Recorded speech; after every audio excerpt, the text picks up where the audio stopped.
Vamos a dar inicio en esta segunda jornada de este día, en este panel de discusión titulado El uso de software innovador, aplicaciones de realidad virtual en el proceso de enseñanza-aprendizaje en las diferentes disciplinas que abordan la educación superior.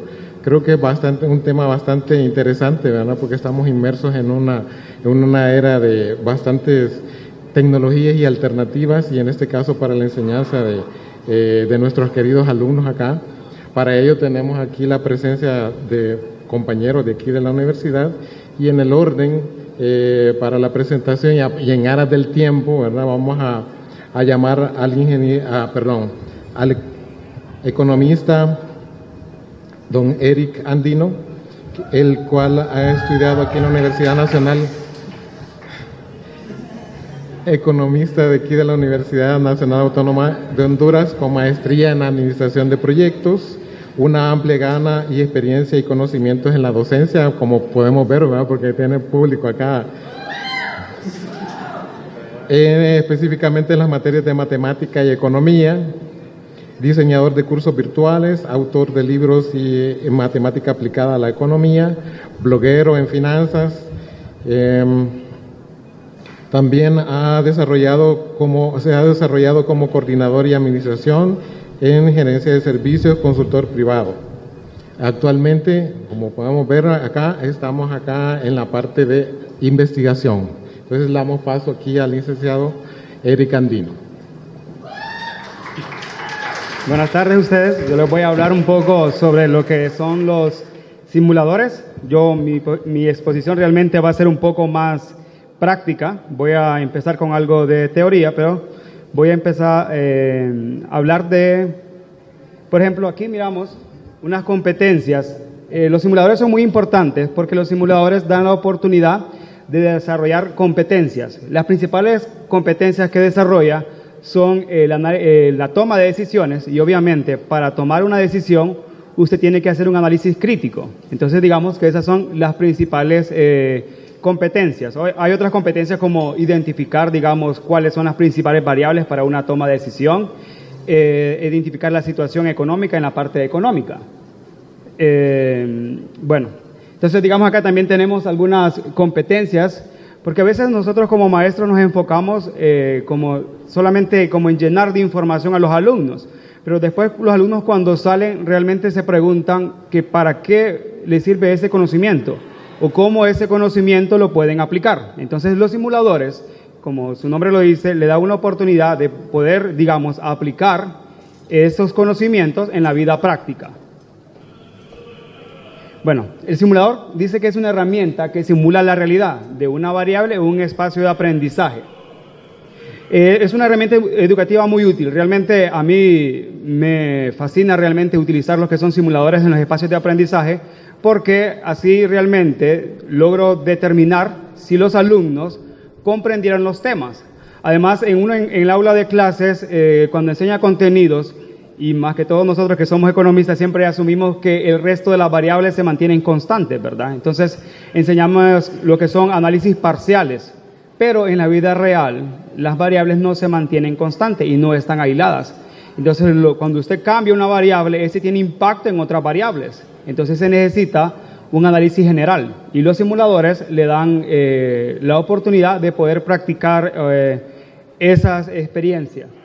Algunas ventajas del simulador: desarrolla el proceso de toma de decisiones, que es la principal, digamos, función que tiene que tener cualquier egresado de una universidad. Tomar decisiones y saber en base a qué va a tomar decisiones. Entonces el simulador, por ejemplo, tiene que hacer un análisis de datos para ver cuál es la situación más conveniente. Fomento del análisis crítico, uso de tecnología, que en estos tiempos es muy importante. La tecnología en los últimos 10 años ha cambiado más las costumbres y los hábitos de las personas que en los últimos 100 años. Entonces es importante siempre estar a la vanguardia. Aplicar y asimilar conocimientos adquiridos en los espacios de aprendizaje. La evaluación de competencias, porque a veces no solo es tener ese conocimiento, sino que saberlo aplicar. Entonces a veces digamos, no es suficiente el coeficiente intelectual, sino como la gestión también de las emociones. Y hay algunos simuladores, por ejemplo, uno que habla sobre la determinación del precio del petróleo, donde ahí se pone en práctica lo que es la parte de comunicación, que es muy importante, ¿verdad? Diseñar o modificar estrategias y para optimizar recursos. Entonces, nosotros como economistas siempre sabemos que los recursos son escasos y eso nos obliga a nosotros a tomar decisiones para administrarlo de la mejor manera posible.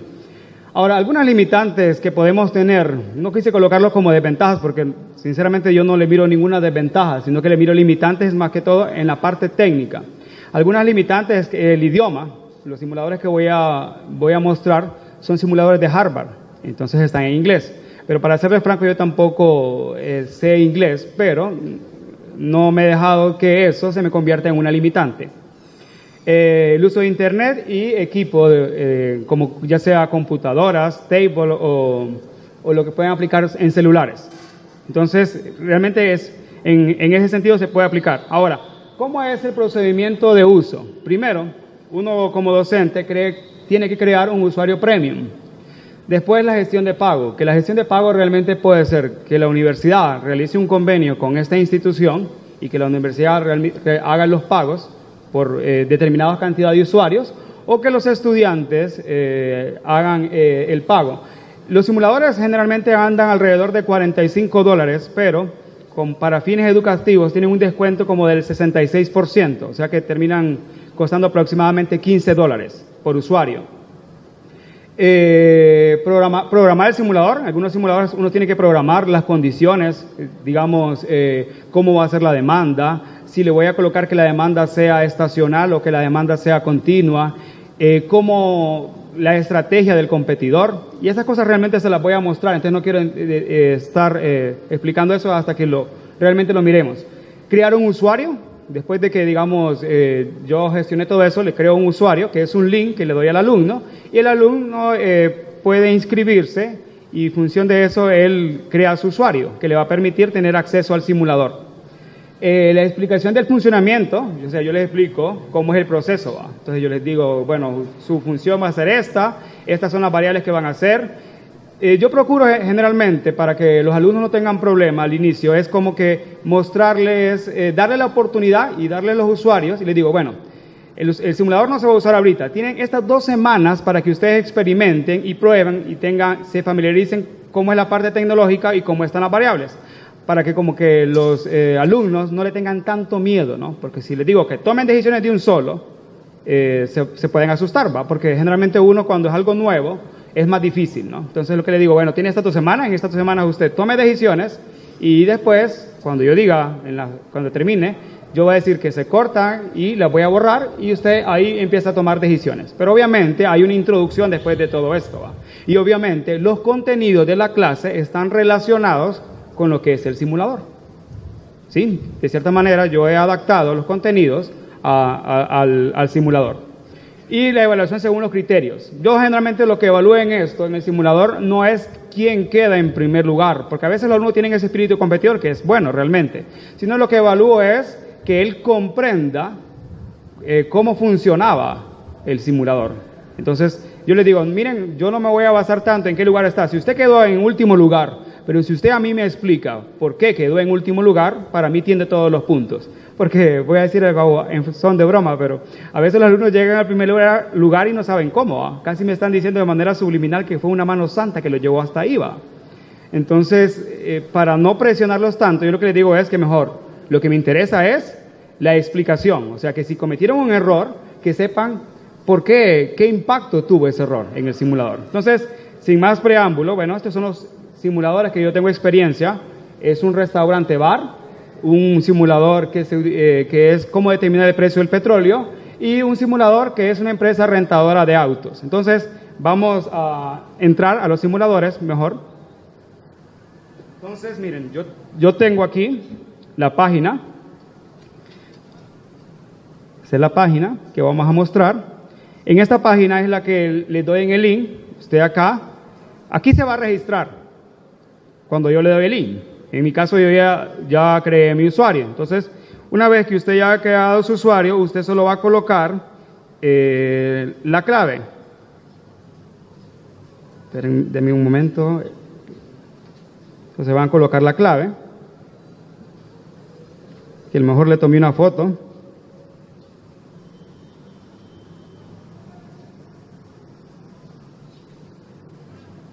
Entonces mi usuario, por ejemplo, es,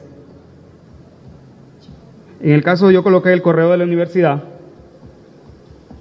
Entonces les voy a mostrar cómo funciona. Creo que es realmente la parte interesante de esto. Entonces ahí coloqué mi usuario y después coloco mi clave.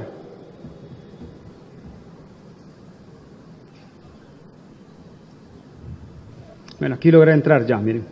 Entonces aquí yo me voy a mi curso, a ustedes les va a aparecer, digamos, en mi curso, y ahí en el curso aparece el simulador. Voy a mostrar el que tengo más experiencia. Entonces aquí sale el simulador. Y en este simulador los alumnos se convierten en gerentes de una empresa rentadora de autos, donde su principal función es diseñar una estrategia de precios. Entonces miren, primero yo aquí en la parte del resumen, bueno, me voy a ir directamente al estudiante por el tiempo. Yo tengo que programar. Entonces la programación me dice cuántas decisiones puede tomar el alumno, si yo al alumno le coloca que la demanda tiene estacionalidad o no, si las decisiones que tiene que tomar el alumno son desde el lunes a viernes y el fin de semana, si la demanda va a crecer, se va a mantener constante o va a disminuir.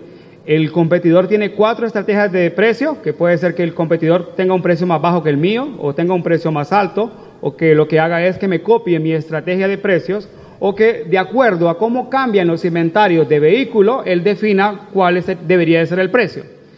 También aquí en este simulador está colocado digamos, es un negocio que está en el estado de Florida.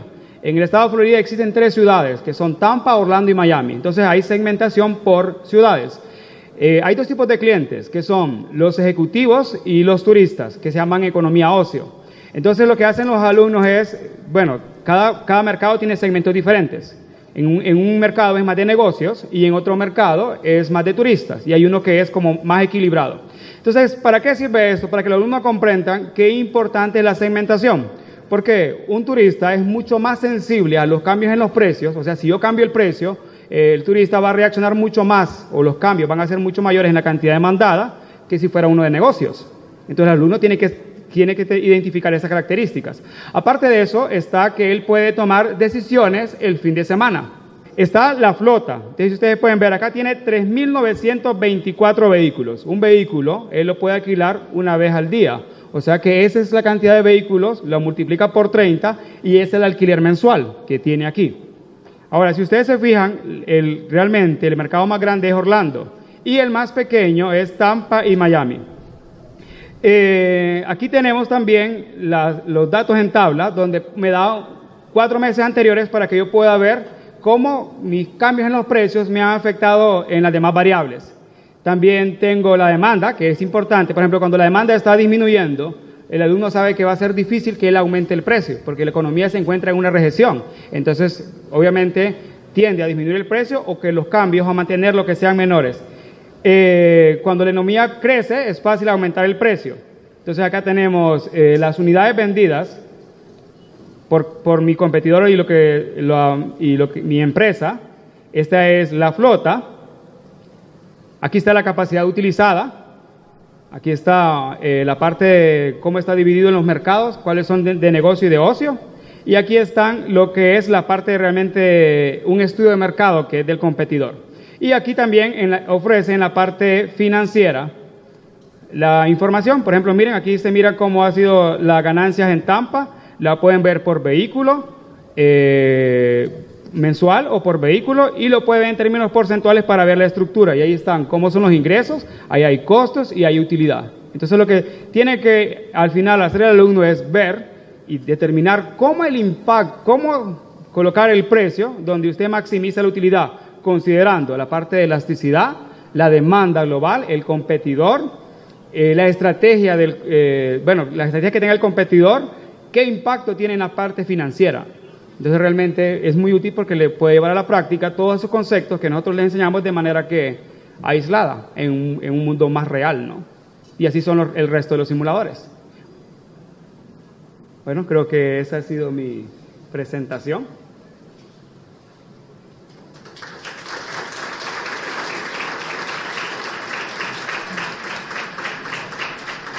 Gracias, licenciado Andino. Hemos visto una parte de lo que es la realidad virtual, realmente que es un campo bastante amplio. A continuación vamos a escuchar las palabras del ingeniero en sistemas de computación, señor Miguel Sauceda Barahona. Él ha realizado una maestría en gestión de proyectos, también una maestría en entornos virtuales de aprendizaje, así que vamos a tener producto de una amplia gama de experiencia en el campo universitario de más de 15 años y desarrollador de software por más de 20 años. Entonces, a continuación, escuchamos al ingeniero Sauceda. Buenas tardes. En el marco del tema sobre uso de software de innovadores en el proceso de enseñanza-aprendizaje, quiero desarrollar mi ponencia en función a algunos conceptos y así poder acentuar mejor lo que ya hemos escuchado de mi antecesor y vamos a escuchar también del ingeniero Sor. El proceso de enseñanza y aprendizaje debe evolucionar con la sociedad. Es decir, que si tenemos una sociedad muy activa en el uso de software, en el uso de hardware, nuestra enseñanza, nuestra academia tiene que ir en función de eso también. Y de esa manera producir aprendizaje significativo. Cuando hablamos de aprendizaje significativo, hablamos de ese aprendizaje que nos es útil en la vida. Ese aprendizaje que cuando nosotros salimos de la universidad, lo podemos ir a implementar a la sociedad y poder tener resultados positivos. Las computadoras hoy en día a nosotros nos son muy afines, quizás y no nos damos cuenta, ¿verdad? Estamos utilizando computadoras al manipular nuestro celular, ¿verdad? En nuestro carro tenemos también los modelos más recientes, computadoras, y casi a donde vamos, ¿verdad? Ya sea una transacción bancaria, directa o indirectamente, cuando usamos un cajero automático, también estamos usando una computadora. Entonces, vemos la importancia de este equipo en la sociedad y el proceso de enseñanza y aprendizaje tiene que estar orientado a eso.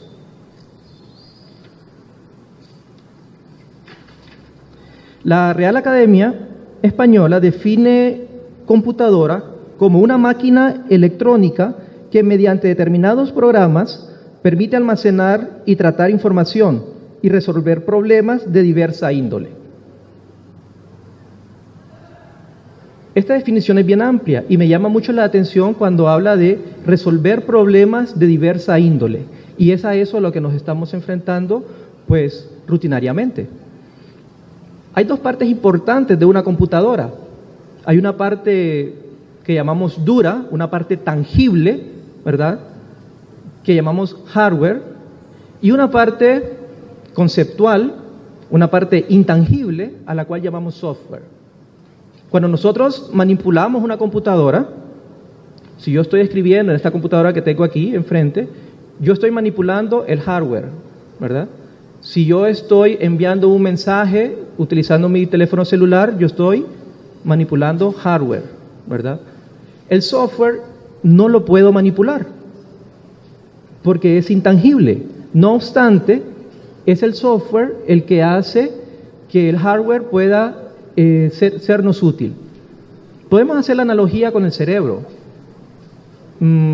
Podemos tocar nuestro cerebro, pero nuestras ideas no las podemos tocar, ¿verdad? Nuestras ideas es el software, ¿verdad? Mediante el software o mediante estas ideas, nosotros podemos manipular el hardware y Si lo llevamos a contextos de realidad virtual, como es parte de la exposición, y con mucho cuidado de no entrar tal vez en materias que no son nuestro tema de hoy, pero podemos decir que es mediante nuestros sentidos, ¿verdad?, como ser humano, que nosotros percibimos la realidad, ¿verdad? Y entonces, si nosotros podemos manipular la información que llega a nuestros sentidos, podemos entonces manipular la realidad de las personas. En ese sentido, existe hardware y software que pueden alterar estos sentidos y provocarnos sentirnos en otra realidad.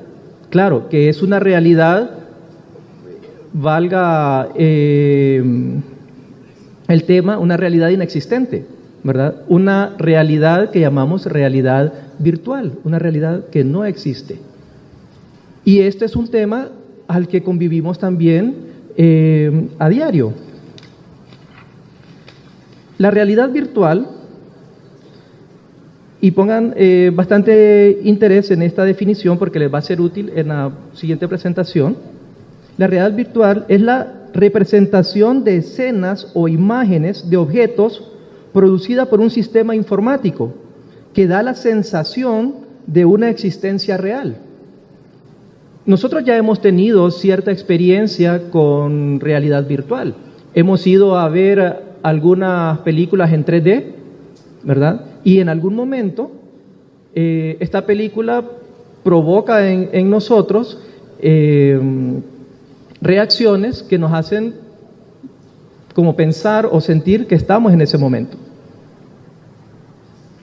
No obstante, si damos un poco de análisis a esto, vemos que lograr realidad virtual es muy difícil, porque no solo se trata de estimular nuestros sentidos, sino se trata también de vencer ese paradigma que nosotros tenemos al enfrentarnos a una máquina como esta.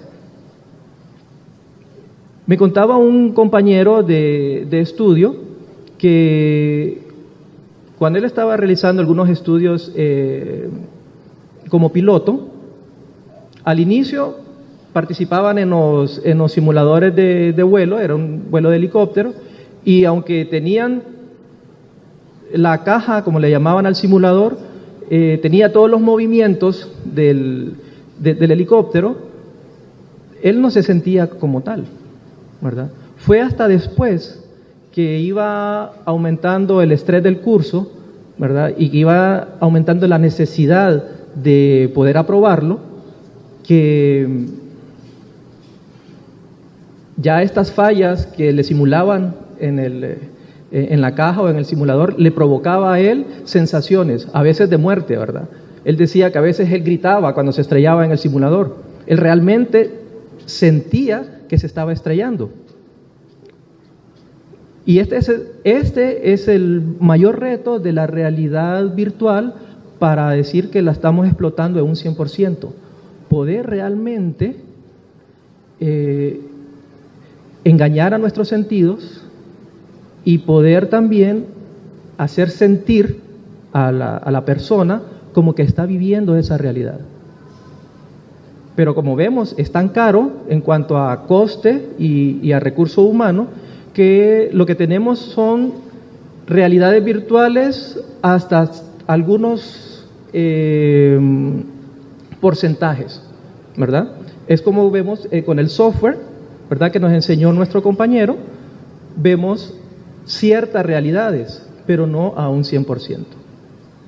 Otro aspecto, siempre relacionado con la realidad, es la realidad aumentada, que esta es una realidad que se presenta como tal, pero que usando una computadora le agregamos cosas. Por ejemplo, las cámaras de retroceso de nuestro carro.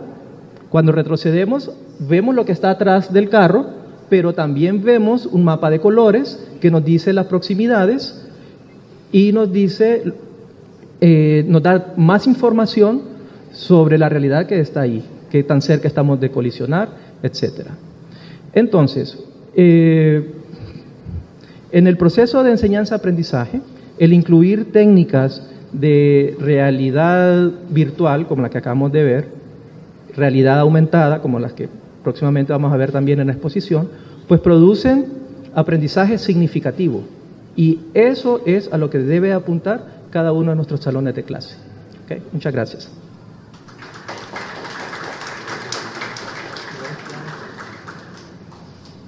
Gracias al ingeniero. A continuación vamos a escuchar al ingeniero José Sorto Aguilera. Él tiene un doctorado en diseño, construcción y gestión de proyectos industriales de la Universidad Politécnica de Valencia en España, máster en administración de proyectos de la UNITEC, especialización en biomasa y biocombustibles de la Universidad Raikus de Okinawa, Japón, ingeniero industrial, mecánico industrial egresado aquí de la Universidad Nacional Autónoma de Honduras y coordinador de la carrera de Ingeniería Mecánica de la universidad. A continuación, el ingeniero. Ok, vamos a comenzar un poco de a lo que nos dedicamos aquí en la universidad y romper un poquito de los paradigmas que tenemos de que los ingenieros mecánicos únicamente nos dedicamos a arreglar carros. ¿De acuerdo? Eso es importante aclararlo y que ustedes estén claros de ese mal concepto de que nos tienen en el proceso. Mi mamá siempre me hacía la burla, ay hijo, es que siempre vas a estar debajo de un carro, ¿por qué estudiaste esto? No, realmente no estudiamos para arreglar carros, sino que estamos llamados a desarrollar la industria metalmecánica y la industria hondureña como tal. Podemos desarrollar desde procesos de generación de energía hasta la producción de materia prima o la misma producción de procesos para poder lograr desarrollar maquinaria como tal. Eso es muy importante aclararlo porque nos vamos a adentrar en un proceso que se llama el proceso de diseño en ingeniería. Es importante aclararlo porque si no entendemos el proceso de diseño de ingeniería, no vamos a saber por qué estamos aplicando software innovador para la implementación de los mismos en nuestros espacios de aprendizaje. En este caso, básicamente tenemos en el orden de 7 pasos para poder desarrollar el proceso de diseño. Primero hay que hacer una pregunta, identificar las necesidades que tiene un cliente como tal o una necesidad como tal para poder desarrollar o un dispositivo o una maquinaria o desarrollar simplemente un mecanismo para poder desarrollar un proceso de mantenimiento en una maquinaria como tal. Luego generamos una investigación del problema, imaginamos las posibles soluciones, generamos un plan y luego construimos un prototipo. ¿Por qué es la importancia de construir un prototipo? Porque si nosotros nos ponemos a pensar cuánto me cuesta a mí una línea de producción, me puede costar en el orden de más de 10 millones de lempiras y está a cargo del ingeniero de planta. ¿Qué significa esto? Significa que yo no me puedo dar el lujo de gastarle al empresario o al inversionista 10 millones de lempiras, sino que tengo que jugar con la realidad virtual para poder dimensionar o diseñar la realidad que quiero generar en la realidad para poder utilizar ese tipo de procesos. Por eso nosotros empezamos a generar entonces el crear prototipos. Creamos prototipos virtuales para poder generar evaluaciones, no de un solo prototipo, sino de 2, 3, 1000, 10,000, 1,000,000 de prototipos de una manera mucho más acelerada en el proceso de diseño. ¿Qué significa eso? Estamos ahorrándole tiempo y dinero a nuestras empresas para poder desarrollar los múltiples dispositivos que como ingenieros mecánicos estamos llamados a diseñar. Luego de eso probamos el prototipo y lo evaluamos. Y en ese juego de evaluar y mejorar, empezamos a jugar con los demás procesos que tenemos. Luego buscamos también el proceso de la mejora continua dentro de nuestro propio proceso y empezamos a evaluar múltiples etapas de nuestro diseño original. Bien, dentro del área de ingeniería mecánica hay algo que se llama mecánica de sólidos y es una área de expertise que tiene la carrera como tal que literalmente lo que hace es diseñar máquinas. ¿Ok? Podemos diseñar otras cosas como estructuras o lo que es a la vez de una turbina jet, y se puede diseñar perfectamente y se hace. ¿Ok? ¿Qué ocurre? Esto es lo que nosotros vivíamos hace unos 20 años atrás dentro de la universidad, o como diseñaban anteriormente nuestros queridos profesores. Ahora ya no. Esto es un proceso muy antiguo, ¿de acuerdo? Llevamos 3 dibujos y quieren que todavía estemos sentados en una mesa de dibujo con nuestros compases, con nuestra regla T, pero realmente eso ya no ocurre. Ocurre cosas completamente diferentes. Yo, a través de un software denominado SolidWorks, o también dándole publicidad también a otra compañía que sería Autodesk o ProEngineer o RhinoCAD, yo perfectamente puedo diseñar una prótesis de mano que le permita a un minusválido obtener dedos nuevos dentro de su mano. ¿De acuerdo? Eso es lo que podemos generar desde la perspectiva de un diseño de CAD. ¿De acuerdo? Utilizamos la realidad virtual para verificar si realmente el muñón del discapacitado puede encontrar lo que es, podemos encontrar dedos virtuales y luego mecanizarlo a través de un software diferente que se llama CAD-CAM. Pero ¿qué ocurre? Si yo me pongo a inventar y me pongo a diseñar pieza por pieza y la pruebo y voy en esa prueba y error, ocurre que yo voy a generar muchos costos al momento de diseño. Y significa algo, que para poder trasladar la prótesis de dedos o la prótesis de mano como tal, va a tener un valor muy alto. ¿De acuerdo? Puede ser que una prótesis puede tener un valor de $1,000 por el tema de que hay que probar, venir, seguir probando hasta que se ajuste a una persona. Pero con los sistemas CAD, que son sistemas de diseño por computadora, yo puedo modelizar los dedos o la mano completa para poder desarrollar ese tipo de cosas. No solamente puedo utilizar esto, sino que puedo visualizar un ensamble de múltiples elementos y yo poder tener el criterio de poder definir qué es lo que está ocurriendo en el interior de la máquina. Entonces mi estudiante lo que hace es visualizar si realmente el ensamble está bien definido, y luego de tener el ensamble bien definido, lo puede ir a desarrollar a la vida real, ajustando todos sus valores para que el el costo-beneficio que tiene el empresario o la utilidad que andamos buscando como ingenieros sea la más adecuada y que el proceso de fabricación sea el mínimo posible. En este caso podemos ver un plano también desarrollado por este software, que es el software de SolidWorks, que es una máquina herramienta. Es decir, un estudiante de ingeniería mecánica se tiene que sentar en el orden de 20 horas para poder desarrollar una simulación de la realidad que es ese dispositivo. ¿Qué hubiese ocurrido si a mí me ponen a diseñar esa máquina hace 20 años? Ocurre que me tengo que sentar 3 meses para poder presentar un dispositivo de este orden. ¿Y qué ocurrió? En una semana, en dedicación completa, desarrolló un dispositivo que perfectamente lo puede evaluar y puede corregir en base a las múltiples simulaciones que podemos hacer. Únicamente esto es CAD, es dibujo. ¿Ok? Hay algunos otros procesos en los cuales nosotros simulamos los esfuerzos. Es decir, si yo le agrego bastante peso a la banda transportadora de esta máquina empacadora, significa que si yo la cargo demasiado, puede fallar.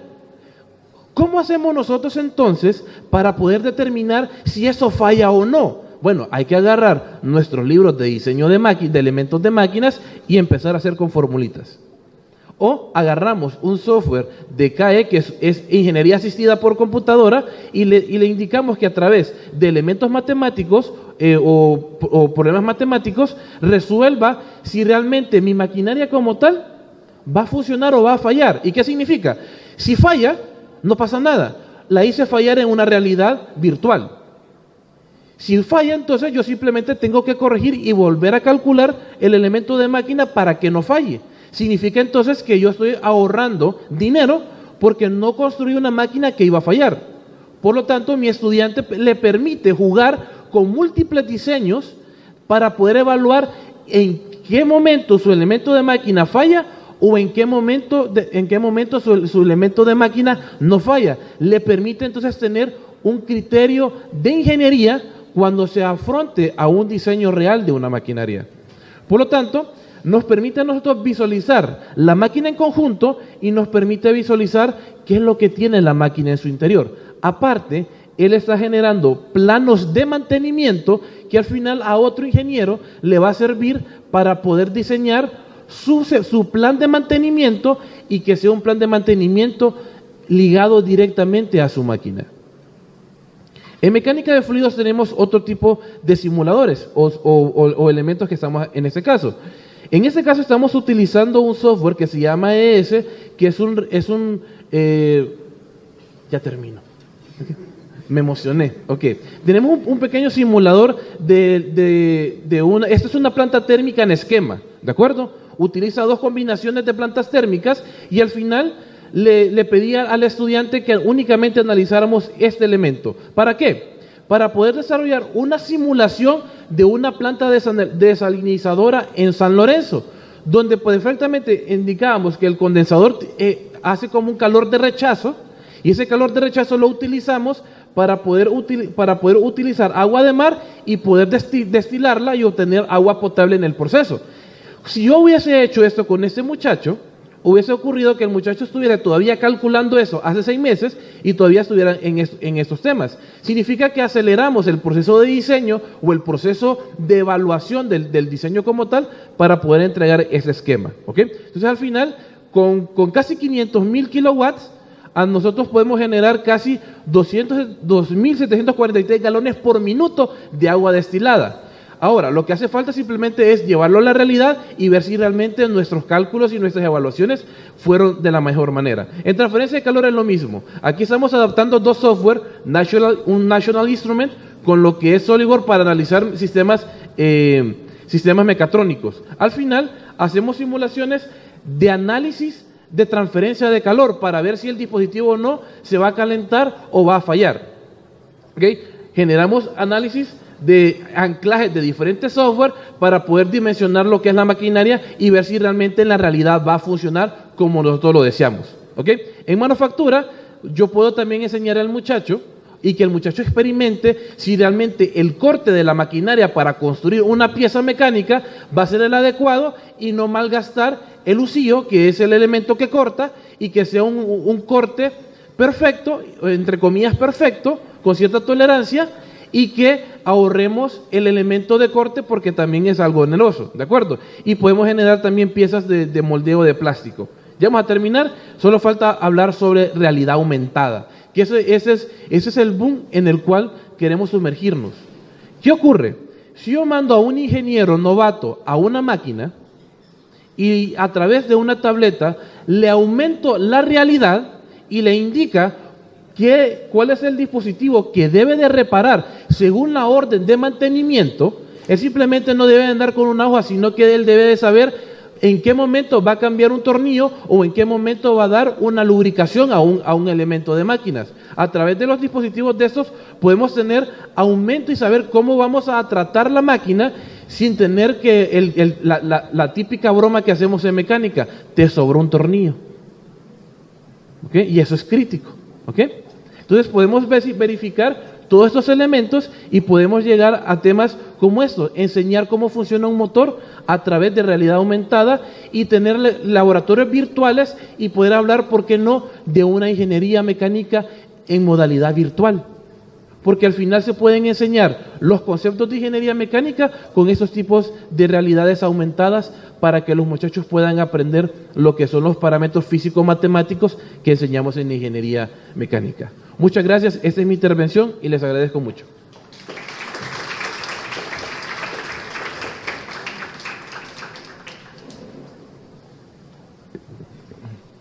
Muchas gracias a nuestro panel de expertos que nos han mostrado realmente yo consideraría que es un reto para la Universidad Nacional Autónoma de Honduras, toda la tecnología que está plasmada en los temas que nos han mostrado los expertos. Bueno, y creo que obviamente van a haber una cantidad de preguntas o inquietudes. Podemos dar cabida a 3 preguntas si existe dentro de la audiencia alguien que esté interesado en hacer una consulta específica. Ok, para el ingeniero Miguel Sauceda, dice, de acuerdo a su análisis y experiencia, ¿el país y la universidad pueden impulsar e implementar la energía nuclear?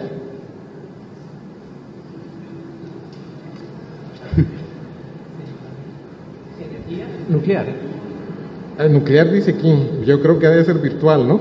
O alguna experiencia virtual porque dice energía nuclear. Bueno. Bueno, si es, tenemos dos opciones, ¿verdad? Entonces, energía nuclear, pues nos hace falta tecnología, sí, ¿verdad? Ahí, ahora, la posible, otra pregunta es, realidad... Sorpresa. La siguiente dice, ¿cuál es la diferencia entre la realidad aumentada, la realidad virtual, entorno personal de aprendizaje? Son tres conceptos. Sí, bueno, la realidad aumentada es una realidad como tal a la cual le agregamos más información. Eso es, miren, el principio de realidad aumentada lo tenemos desde hace mucho y lo podemos ver, por ejemplo, en las visitas guiadas que podemos hacer a un museo o a un centro turístico, a un centro de, como una biblioteca, ¿verdad? O a un museo. Porque nosotros podemos ver el elemento de muestra, ¿verdad? Pero cuando el guía nos da información extra sobre eso que estamos viendo, entonces ahí estamos en presencia de realidad aumentada. Ahora, podemos utilizar o nos podemos auxiliar de dispositivos como celulares o como tabletas para montar información o sobreponer información sobre esa realidad. Entonces, por ejemplo, un software que utilizamos en la carrera para hacer repasos o para evaluar, que se llama Plickers, ese software utiliza... Anda, unas tarjetas Plickers. Ah, sí, allá están en la computadora. Como esta.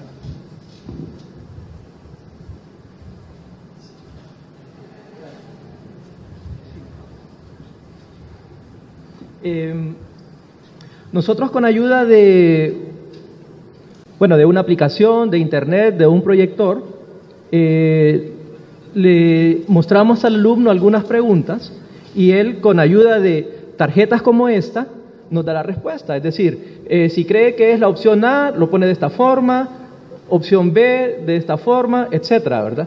Y entonces los alumnos leen la pregunta y cada quien da su respuesta así, ¿verdad?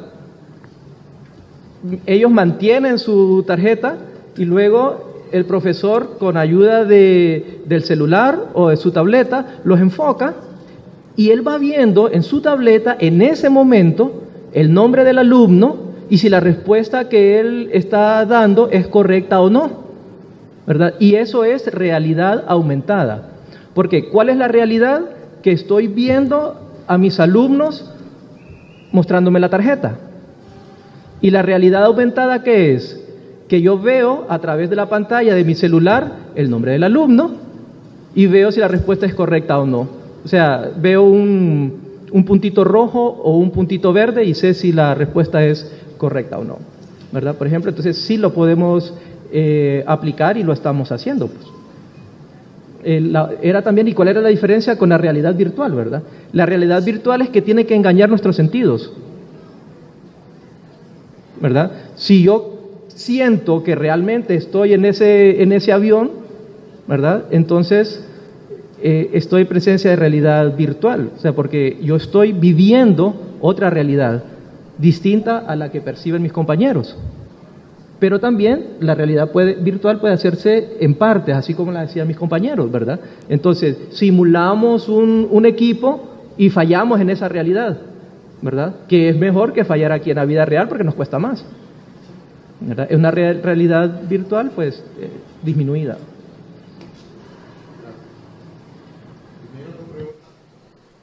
Vinieron dos preguntas más, pero realmente se resumen en una, ¿verdad? Para el ingeniero Sorto, ¿cuánto cuesta? La pregunta del millón. Todo esto tiene un costo, todos estos programas tienen un costo, entonces para el estudiante, ¿qué facilidades hay? Etcétera, etcétera.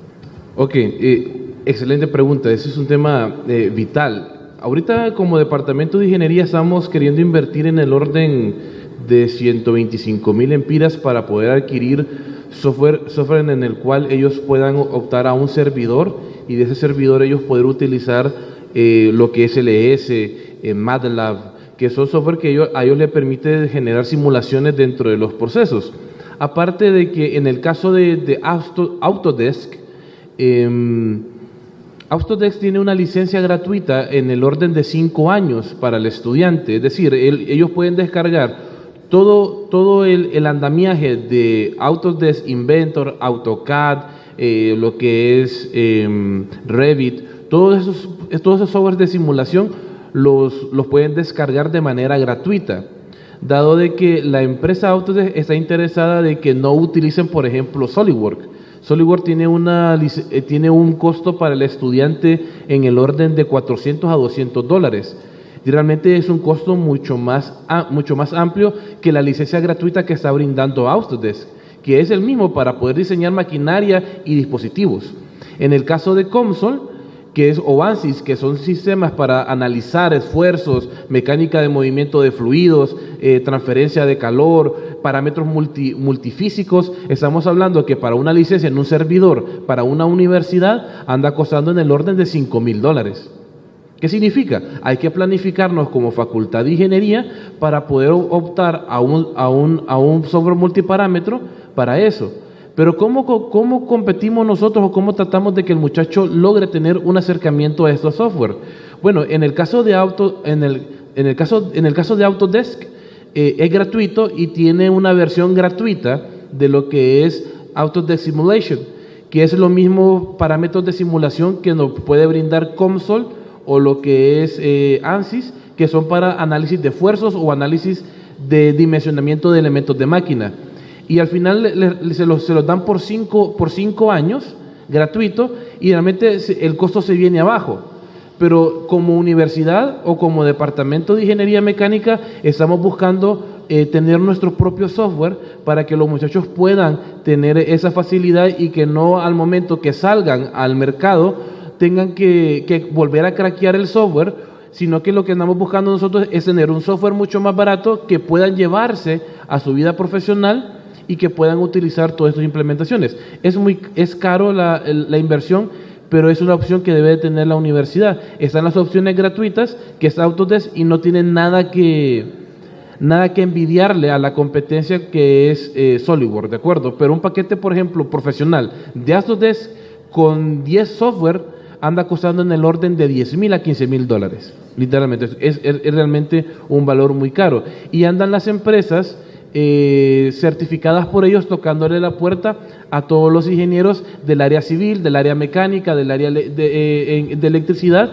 diciendo que tienen que pagar el software o les cae una demanda. Realmente la universidad o el departamento de ingeniería mecánica u otra ingeniería debe de asociarse, por ejemplo, con los ingenieros en sistemas, para que empecemos a hablar de que la universidad lance software de diseño para las demás ingenierías, y ahí abaratar un costo muy importante, porque a lo largo de América Latina no hay un software de diseño desarrollado como tal, sino que estamos consumiendo software gringo o software europeo. Entonces, una de las tendencias que hay que hacer es empezar a desarrollar nuestro propio software de cálculo de diseño, que al final son software muy caros, ¿de acuerdo? Eso es una realidad, pero hay maneras a través de la academia conseguir software de 50 euros y que realmente cuestan 5,000 euros. Eso es una realidad. Pero a través de nuestro correo institucional se pueden generar muchas cosas. Gracias.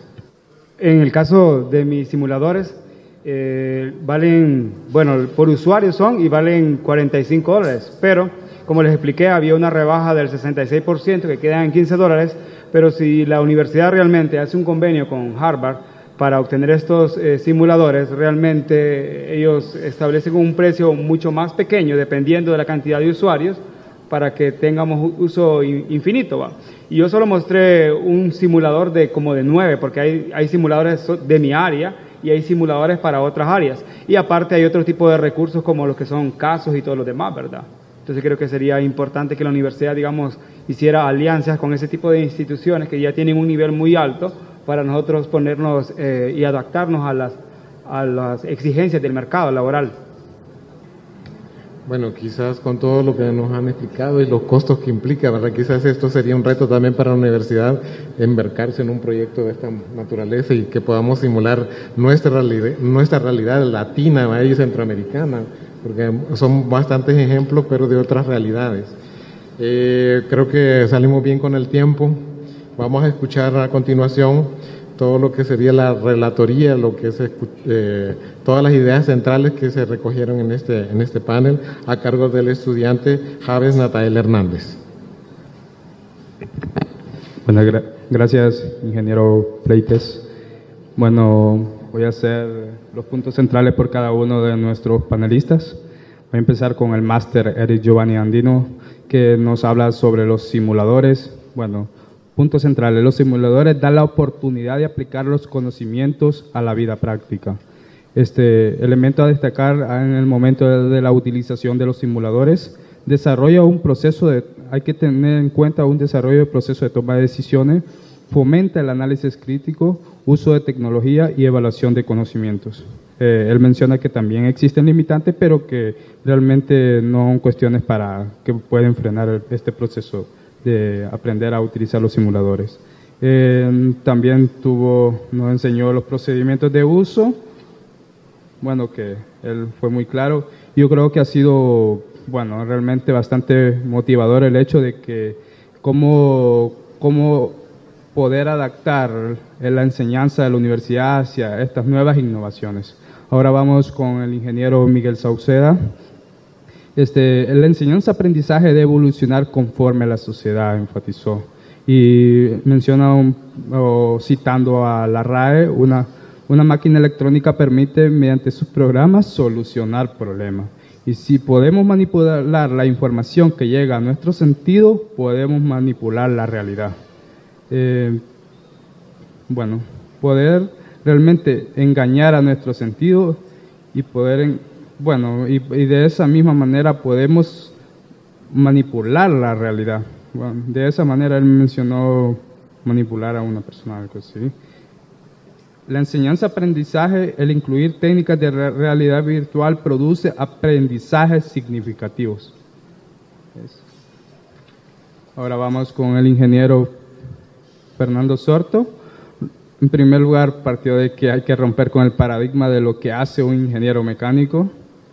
Jugar con la realidad para lo que podemos dimensionar en la realidad, proceso de la mejora continua dentro del mismo proceso, pasar de mesas de dibujo a SolidWorks, a programas. Entonces aquí mencionó puntos muy importantes al momento de utilizar estos software, por ejemplo el ahorro de los costos, eliminar múltiples errores, el ahorro de tiempo, permite jugar con múltiples diseños, permite ver la máquina o objeto en conjunto y al mismo tiempo en sus partes que anteriormente no se podía ver cuando se hacía de manera mecánica.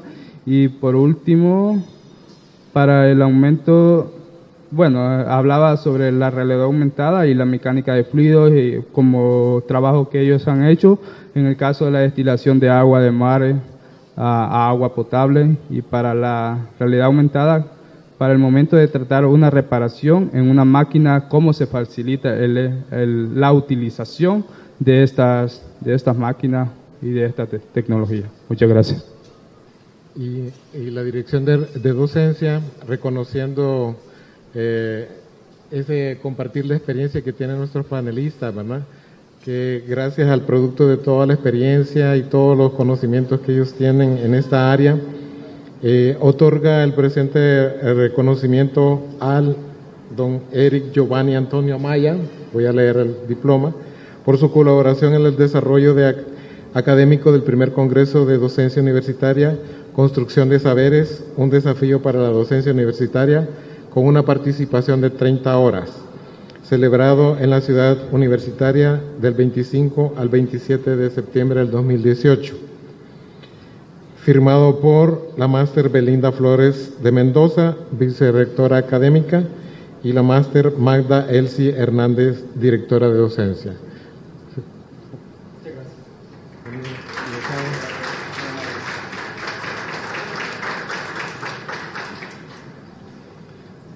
Con la misma lectura se le otorga el presente diploma al ingeniero Fernández José Osorto Aguilera.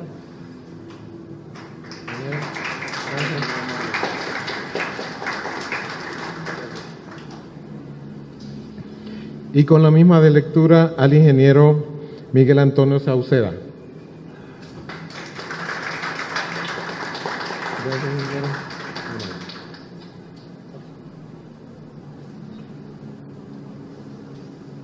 Damos por finalizado en este caso el panel número 4, ¿verdad?, con lo que es el uso de la realidad virtual en la docencia universitaria. Muchas gracias por su atención. Asimismo, vamos a dar reconocimiento, diploma de reconocimiento como moderador al ingeniero Eduardo Pleites Valle, quien agradecemos mucho su gran colaboración.